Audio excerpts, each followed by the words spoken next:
One summer afternoon in 2013, DC police detained, questioned, and searched a man who appeared suspicious and potentially dangerous. This wasn't what I was wearing the day of the detention, to be fair, but I have a picture of that as well. I know it's very frightening. Try to remain calm. At this time, I was interning at the Public Defender Service in Washington, D.C., and I was visiting a police station for work. I was on my way out, and before I could make it to my car, 2 police cars pulled up to block my exit, and an officer approached me from behind. He told me to stop, take my backpack off, and put my hands on the police car parked next to us. About a dozen officers then gathered near us. All of them had handguns, some had assault rifles. They rifled through my backpack, they patted me down. They took pictures of me spread on the police car, and they laughed. And as all this was happening, as I was on the police car, trying to ignore the shaking in my legs, trying to think clearly about what I should do, something stuck out to me as odd. When I look at myself in this photo, if I were to describe myself, I think I'd say something like 19-year-old Indian male, bright t-shirt, wearing glasses. But they weren't including any of these details. Into their police radios, as they described me, they kept saying, Middle Eastern male with a backpack, Middle Eastern male with a backpack. And this description carried on into their police reports. I never expected to be described by my own government in these terms: lurking, nefarious, terrorist. And the detention dragged on like this. They sent dogs trained to smell explosives to sweep the area I'd been in. They called the federal government to see if I was on any watch lists. They sent a couple of detectives to cross-examine me on why, if I claimed I had nothing to hide, I wouldn't consent to a search of my car. And I could see they weren't happy with me, but I felt I had no way of knowing what they'd want to do next. At one point, the officer who patted me down scanned the side of the police station to see where the security camera was, to see how much of this was being recorded. And when he did that, it really sank in how completely I was at their mercy.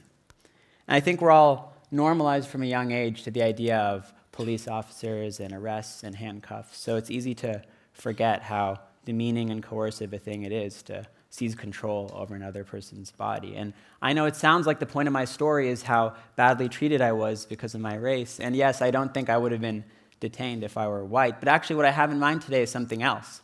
What I have in mind is how much worse things might have been if I weren't affluent. I mean, they thought I might be trying to plant an explosive, and they investigated that possibility for an hour and a half, but I was never put in handcuffs. I was never taken to a jail cell.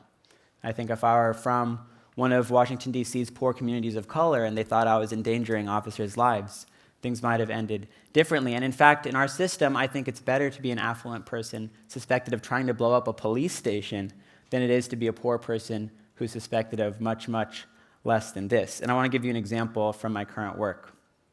Right now, I'm working at a civil rights organization in D.C. called Equal Justice Under Law. Let me start by asking you all a question. How many of you have ever gotten a parking ticket in your life? Raise your hand. Yeah, so have I.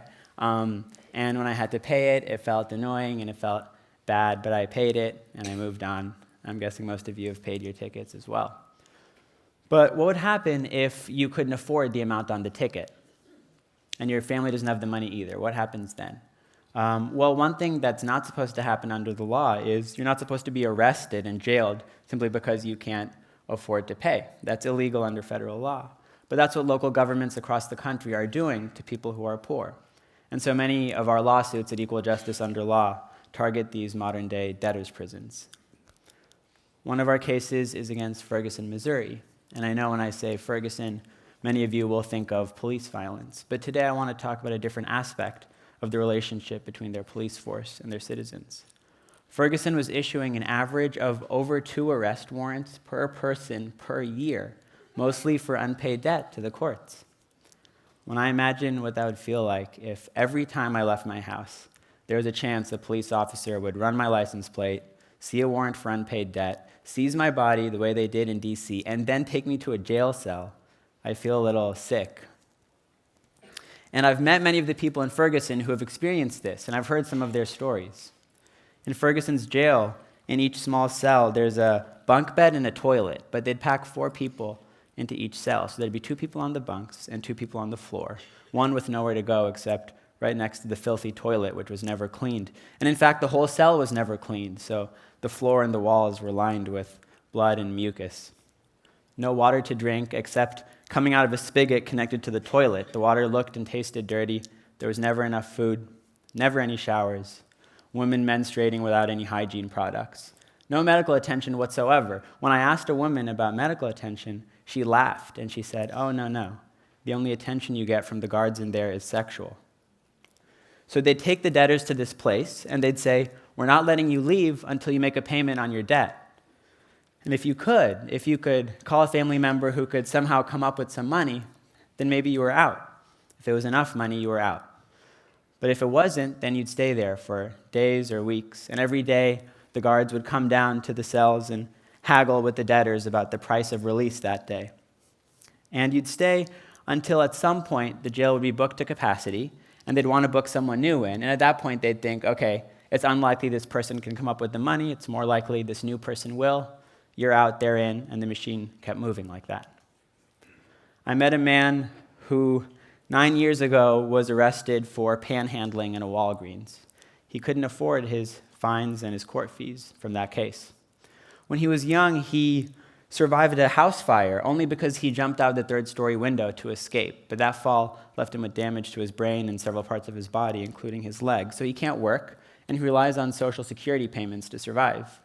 When I met him in his apartment, he had nothing of value there, not even food in his fridge. He's chronically hungry. He had nothing of value in his apartment except a small piece of cardboard on which he'd written the names of his children. He cherished this a lot. He was happy to show it to me, but he can't pay his fines and fees because he has nothing to give. But in the last 9 years, he's been arrested 13 times and jailed for a total of 130 days on that panhandling case. One of those stretches lasted 45 days. So just imagine spending from right now until sometime in June in the place that I described to you a few moments ago.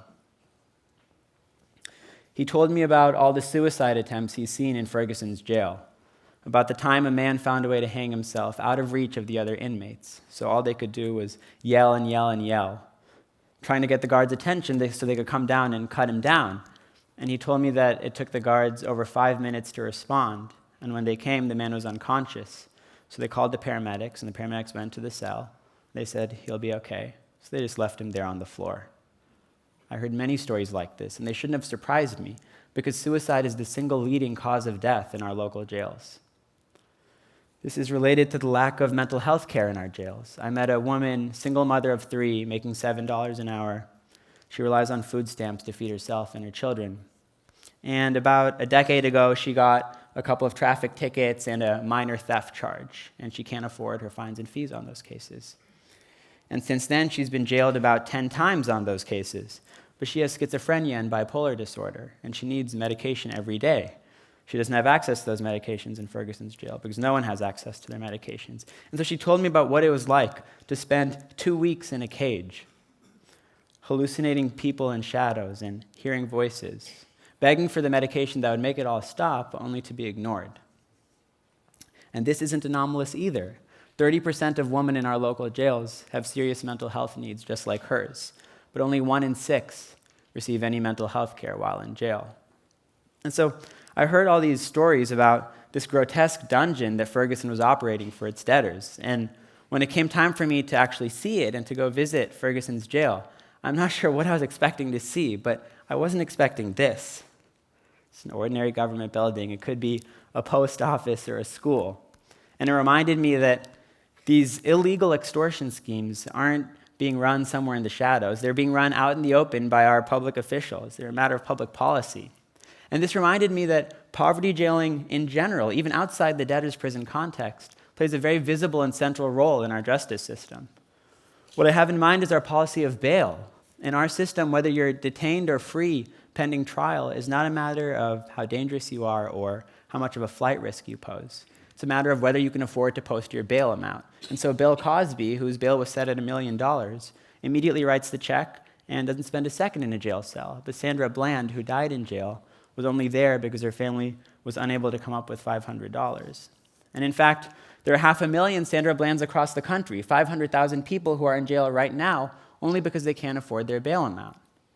We're told that our jails are places for criminals, but statistically that's not the case. 3 out of every 5 people in jail right now are there pre-trial. They haven't been convicted of any crime. They haven't pled guilty to any offense.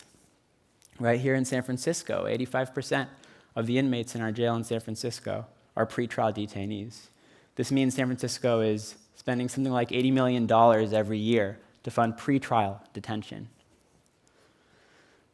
And many of these people who are in jail only because they can't post bail are facing allegations so minor that the amount of time it would take for them to sit waiting for trial is longer than the sentence they'd receive if convicted, which means they're guaranteed to get out faster if they just plead guilty.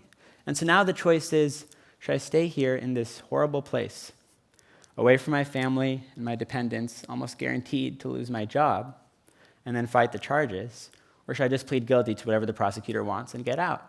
And at this point, they're pretrial detainees, not criminals. But once they take that plea deal, we'll call them criminals, even though an affluent person would never have been in this situation, because an affluent person would have simply been bailed out.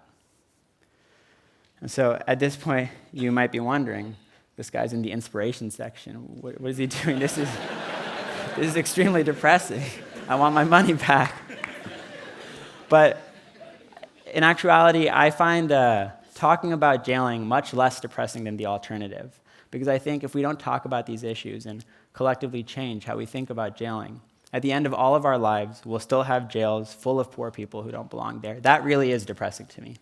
But what's exciting to me is the thought that these stories can move us to think about jailing in different terms, not in sterile policy terms like mass incarceration or sentencing of nonviolent offenders, but in human terms. When we put a human being in a cage for days or weeks or months or even years, what are we doing to that person's mind and body? Under what conditions are we really willing to do that? And so if starting with the few hundred of us in this room, we can commit to thinking about jailing in this different light, then we can undo that normalization I was referring to earlier. So if I leave you with anything today, I hope it's with the thought that if we want anything to fundamentally change, not just to reform our policies on bail and fines and fees, but also to make sure that whatever new policies replace those don't punish the poor and the marginalized in their own new way. If we want that kind of change, then this shift in thinking is required of each of us. Thank you.